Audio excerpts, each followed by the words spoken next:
तो कैसे हुआ आप लोग, जैसा आप लोगों को पता ही होगा कि यूएफसी डब्ल्यूडब्ल्यूई से कम नहीं है, इसमें भी भाई काफी ज्यादा एंटरटेनमेंट आता ही रहता है। भाई ये एंटरटेनमेंट नहीं कह सकते तुम, मतलब कि भाई किसी का घर टूट रहा है, किसी की बेल्ट छीन रही है, तो इसमें एंटरटेनमेंट तो है नहीं, बट किसी किसी लोगों को बहुत मजा आता है ये सब देखने में। तो मैं सबसे पहले भाई तुम्हें एक इंटरव्यू दिखाना चाहूंगा कि इलिया टोपेरिया की, भाई तुम्हें पता है भाई डबल चैंपियन है, फ्लाईवेट का चैंपियन है, ये लाइट वेट का चैंपियन है, डबल चैंपियन की भाई इसको मिल रखा है। पर इसकी जिंदगी में काफी परेशानियां चल रही है बेचारे की, काफी। देखो देखो मैं तुम्हें दिखाता हूँ, आज बहुत सारी चीजों के बारे में बात करनी है, ठीक है। सबसे पहले ये इंटरव्यू देखो तुम। Interinato, Paddy Pimblett en contra de Justin Gaethje. Una pelea que tú incluso anticipaste que podría pasar, ¿no? Que tal vez para que Paddy mereciera la pelea de campeonato contigo, tenía que ganarle a Justin. ¿Cómo la ves? ¿Cómo te tomó la decisión de UFC? Muy bien, muy contento. La verdad que yo tuve la conversación previamente antes con la UFC, sabía lo que estaba sucediendo, mantuvimos algunas conversaciones. Por mi situación personal, sabían que yo no pudiera competir en enero. तो जैसा तुमको पता ही है कि भाई अपना इलिया टोपेरिया, भाई जैसे तुमने इंटरव्यू देखा ही, अगर तुम्हें इंग्लिश पढ़ने आती है तो तुम देख सकते हो, वहां पे सब टाइटल में लिखा हुआ है कि वो भाई जनवरी में फाइट नहीं कर सकते बिल्कुल ही, क्योंकि भाई उनकी पर्सनल चीजें चल रही है उनकी लाइफ में, उसके बारे में भी हम बात करेंगे। कुछ भी नहीं छोड़ेंगे भाई, आज पूरा मतलब सर्जरी करके रख देंगे। तो उनके भाई पर्सनल चीजें भी चल रही है, तो इसलिए वो फाइट कर नहीं सकते। तो भाई जब चैंपियन फाइट नहीं कर सकता, तो भाई एक इंटरिम चैंपियन, मतलब एक इंटरिम बेल्ट होती है, उसके लिए फाइट किया जाता है कि वो दोनों में फाइट हो, जो कंटेंडर्स है, और फिर वो जब चैंपियन वापस आए तो वो अपने बेल्ट को डिफेंड करे उस मैच का जो विनर है उसके सामने। तो वो मैच हो रहा है भाई जस्टिन और पैडी पिम्बलेट के खिलाफ। तो आप जैसे देख सकते हो इसमें कि, और एक और मैं बात बताना चाहूंगा कि जैसे कि आपको पता ही है कि इलिया टोपेरिया ने काफी पहले कहा है कि वो कि यूएफसी में रहना नहीं चाहते, क्योंकि यूएफसी में ज्यादा पैसा मिलता नहीं है, तुम लोगों को पता ही है। यूएफसी एक ऐसा ऑर्गेनाइजेशन है जो अपने मतलब कि 15% अपनी रेवेन्यू का पे करता है। 7 बिलियन डॉलर की कंपनी है, बस 15% पे करता है। अगर वो तुम बात कर लो एनएचएल की, एनबीए की, जो ये भी अमेरिकन स्पोर्ट्स लीग है, ये लोग 50% पे करते हैं। उस हिसाब से यूएफसी के लोगों को काफी कम पैसा मिलता है। तुम देख सकते हो, इंग्लिश में लिखा है भाई, पढ़ लेना अगर तुम्हें पढ़ना होगा, मुझे पता तुम पढ़े हुए नहीं इसलिए मैं बता रहा था। तो ये कह रहे कि ऑफकोर्स ये भाई अपना बॉक्सिंग में हाथ लगाना चाहेंगे, क्योंकि ऑफकोर्स ये डबल चैंपियन बन चुके हैं, तो कम से कम 3 से 4 फाइट बाकी है, ठीक है। इससे ज्यादा फाइट करेगा नहीं बंदा बॉक्सिंग में, हाथ अब जमा हाथ लगाएगा भाई एक मैच में $30 मिलियन, मतलब कि भाई मतलब 50 गुना ज्यादा कमा सकते हैं बॉक्सिंग में बंदे, अगर यूएफसी में स्टार है। यूएफसी ज्यादा पैसा पे नहीं करती किसी को भी, और तुम बॉक्सिंग में जाओगे तो तुम उसी में फोकस होना पड़ता है, क्योंकि भाई वहां पे राउंड्स ज्यादा होते हैं, अलग टैक्टिक्स होती है। माना इसी बॉक्सिंग अच्छी है, पर ये भाई 5 राउंड में खेलते हैं, बॉक्सिंग में 12-12, 11-11, 10-10 राउंड तक जाती है मैच। तो ऑफ कोर्स भाई बॉक्सिंग में अगर हो तो तुम्हें उसी पे फोकस करना पड़ता है, वो भी ये भाई अपने इलिया टपोरो ने भी यही कहा है। तो मैं तुम्हें एक और इंटरव्यू दिखाना चाहूंगा, ये देखना तुम, Y Justin dice, ध्यान से देखना, el plan ध्यान से, बिल्कुल ध्यान से, ठीक है। a perder al UFC y voy a pelear con él en la Casa Blanca. ¿Te gusta esa idea? Porque obviamente Justin es de los candidatos, porque es estadounidense, porque ha estado cercano al presidente Trump, etcétera. La verdad que yo siempre acepto la voluntad de Dios, lo que Él quiera que pase para mí será bueno. Si gana Paddy, si gana Justin Gaethje, realmente si gana Justin Gaethje, la UFC tiene planes diferentes de las que no puedo hablar en este momento. Pero bueno, si me ofrecieran pelear con Justin Gaethje en la Casa Blanca, también sería un combate muy emocionante para mí. Sería algo que me ilusionaría muchísimo. No sé qué tan capaz va a ser de arruinar los planes de la UFC y los planes de Paddy Pimblett. Lo va a tener bastante difícil, no imposible, así que le deseo toda la suerte.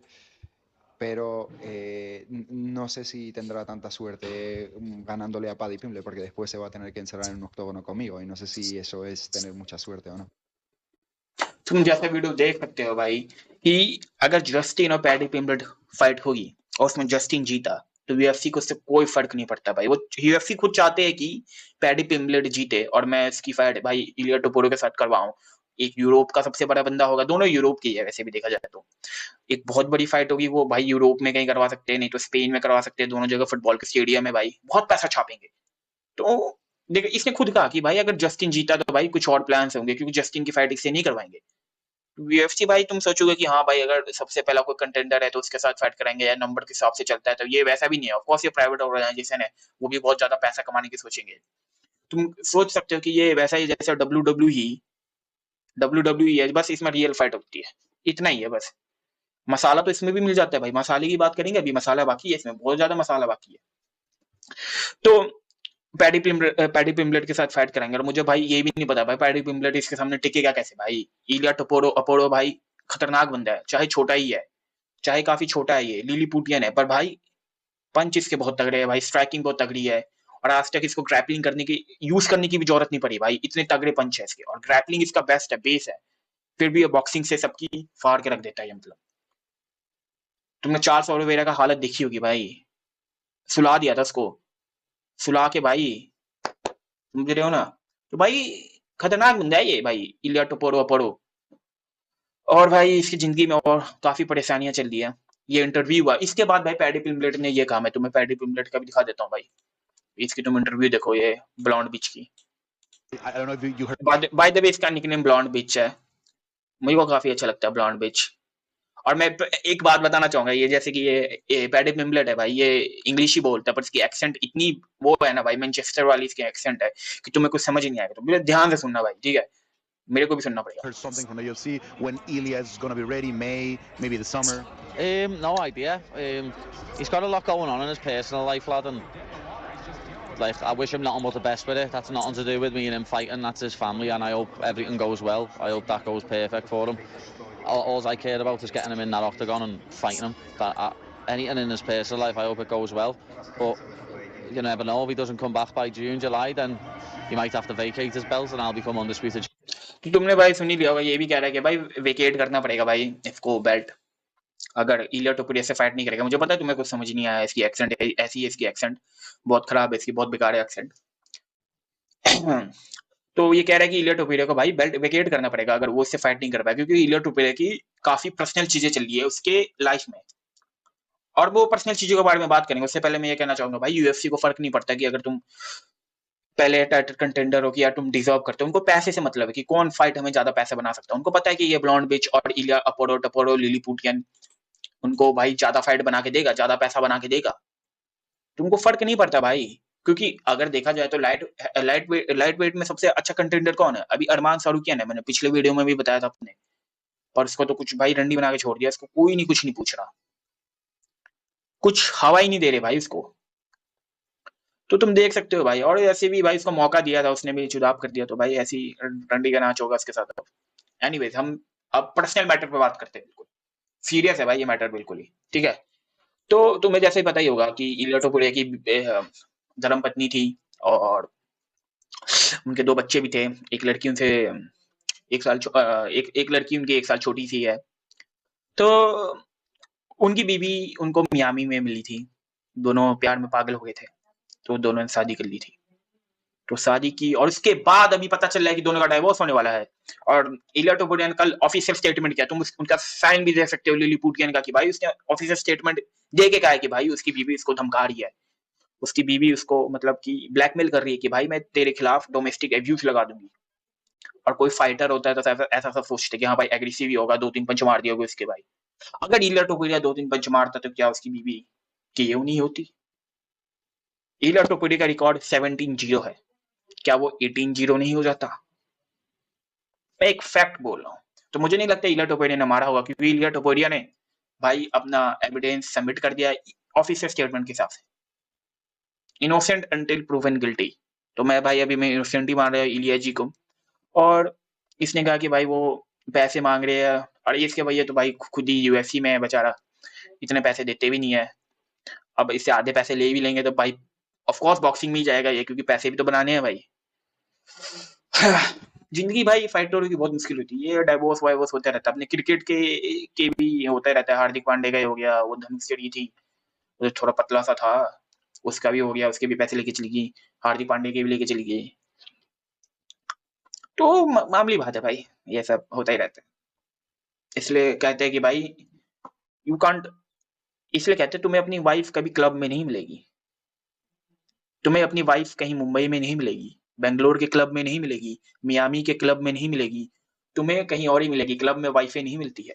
Anyways हम अब दूसरी चीज में बात करेंगे। जैसा तुम लोगों को पता ही है कि एक और मैं बात बताना चाहूंगा कि अगर मानो जैसे कि पैडी पिम्बलेट और क्या कहते हैं कि डस्टिन की फाइट हुई और मानो कि अगर पैडी जीत गया तो फिर भाई यूएफसी का वो होगा, मतलब कि दोनों की फाइट करा देंगे व्हाइट हाउस में। मे बी व्हाइट हाउस में फाइट कर सकते हैं। पर एक बात तो मैं बता दूं, मैं जैसे कि ये डाइवोर्स वाला भाई चीजें बहुत मेसी हो जाता है, मतलब बहुत खराब हो जाता है भाई। वो ना इस चीज को मतलब है ना खींचते रहेंगे, ऐसे ऐसे खींच के ना पूरा मतलब खत्म कर देंगे उसको। तो ऐसी चीजों को बहुत खींचा जाता है, मतलब कि ये अब इसके एक ऐसे स्टैंप लग गया कि ये डाइवोर्स ही है, रंडवा है, मतलब कि अब इसको समझ रहे हो ना तुम। तो अब ये चीजें काफी मतलब 1 साल तक भी चल सकती है, 1.5 साल तक भी चल सकती है भाई, कुछ भी हो सकता है भाई। ऐसी चीजें बहुत मैसी हो जाती है, बहुत खराब हो जाती है। तो हमें पता नहीं इलिया टोपुरिया कब वापस आएंगे। व्हाइट हाउस में वापस आ गए कार्ड में तो भाई मजा ही आ जाएगा, फिर तो समझ रहे हो ना, मजा ही मजा आ जाएगा।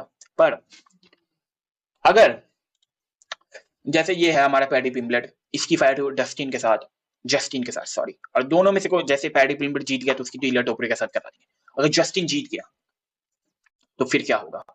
मे बी फिर हमें भाई इलिया टोपुरिया वर्सेस अरमान दिखने को मिल जाए। मुझे पता है अरमान की अभी इज्जत नहीं कर रहा, अरमान सबसे पहला कंटेंडर है, रैंकिंग में भी सबसे टॉप पे, मौका तो उसी को मिलना चाहिए, बट उसको कोई पूछ नहीं रहा है।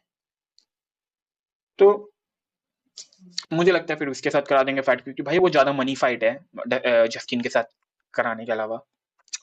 और मे बी जस्टिन की फाइट करा देंगे क्योंकि अभी चार्ल्स ओलिवेरा और मैक्स हॉलवे हो रहा है बीएमएफ टाइटल के लिए, तो उनमें से किसी के साथ करा देंगे जो भी जीता। या इलिया टोपुरिया वर्सेस इस्लाम देखने को मिल जाए हमें, जो कि बहुत अच्छी बात है। ऑफ कोर्स इलिया टोपुरिया वेल्टरवेट में नहीं जाएगा क्योंकि इस्लाम भाई वेल्टरवेट में चला गया, इतना वेट तो बनाएगा नहीं तो चुत्तर मोटे हो जाएंगे भाई। इतना वेट बनाएगा तो ऑफ कोर्स भाई हाइट छोटी है, चुत्तर ही मोटे होंगे उसके। तो मे बी इस्लाम को नीचे आना पड़ेगा। और ये भाई ये फाइट जनरेशन फीड करेगी, मैं क्या कहना चाहता हूँ कि ये फाइट काफी तगड़ी होगी। दोनों डबल चैंपियन है, दोनों विनिंग स्ट्रीक पे है, दोनों ने केओ कर रखा है भाई, दोनों ने डोमिनेट कर रखा है, जिसके पास भी गए उसको डोमिनेट करके रख दिया, उसको कोड्डा कर दिया था पूरा। तो भाई मजा आ जाएगा मतलब। और लास्ट में अगर अरमान को फाइट नहीं मिला तो हम अरमान वर्सेस डायना वाइट देख सकते हैं। तुम देख सकते हो एज 29 है, 56, 5'7", 6 foot. What the hell, Diana white 6 foot का नहीं है भाई, मुझे नहीं लगता डायना वाइट 6 फीट का है, बट एनीवेज रीच का भी नहीं पता। और रिकॉर्ड 323, ओके तो रिकॉर्ड भाई 323 है, मे बी इतने पैसे है इसके पास, इसलिए पैसे तो $500 मिलियन भाई, पैसा बहुत है डायना वाइट के पास। तुम कुछ भी कह लो, ये अपने फाइटरों को पैसा नहीं देता, पर इसने खुद पैसा बहुत बना रखा है मजाक से हटके। कसिनो में इतने पैसे इसके पास, एमएमए इसने काफी वो किया, ग्रो किया है, पर भाई ये फाइटर को बस 20 से 15% पे करता है। तो मानोगे नहीं, मेरे जाके देख लेना, यूएफसी फाइटर वर्ल्ड वाइड ज्यादा पॉपुलर है, इनको लोग ज्यादा जानते होंगे, पर भाई क्रिकेटर के पास ज्यादा पैसा होता है हमारे। सोचो तुम, क्रिकेटर्स को इतना पैसा देते हैं हम, उतना यूएफसी के बंदे को नहीं मिलता, जो रोज अपने मुंह पे पंच खाते हैं या रोज गंड फट जाती है उनकी, क्या क्या नहीं हो जाता। जैसे तुम देख सकते हो अभी बंदे की, इलिया भाई की गंड फट गई। तो ये सब भाई होता रहता है। फिर भी देखो यार, इतना कम पैसा मिलता है इसलिए वो बॉक्सिंग में भाग जाते हैं। फ्रांसिस नगानू बेस्ट एग्जांपल है भाई, कितना पैसा मिल रहा था उसको हैवी वेट में यूएफसी में, उसका उसने 50 गुना बनाया, $30 मिलियन मिले उसको एक बॉक्सिंग फाइट के, 2 बॉक्सिंग फाइट के $30 मिलियन। तो भाई यही है। और मैं ये वीडियो एंड करना चाहूंगा एक चीज के साथ, सीख देते हुए। तुम ये वीडियो देखो, तुम ये वीडियो उसी दिन का है जिस दिन इलिया को किसी ने राय दिया था। इलिया के पास जो स्ट्रीमर्स आए थे, उनको पता चला कि इलिया की वाइफ मियामी से है। ये पहले का सीन है, डाइवोर्स वाइवोर्स का पहले का सीन है, तुम वीडियो देखना है, ठीक है। Actually, I met my wife in Miami. Really? Yeah, she was living there. Damn. Who says you can't meet your wife in Miami? But you can find your wife in any place in the world. You hear that? Put that on. तुम देख सकते हो, इसने कहा कि actually I met my wife in Miami. तो बंदा सामने से कहता है, who said you can't meet your wife in Miami?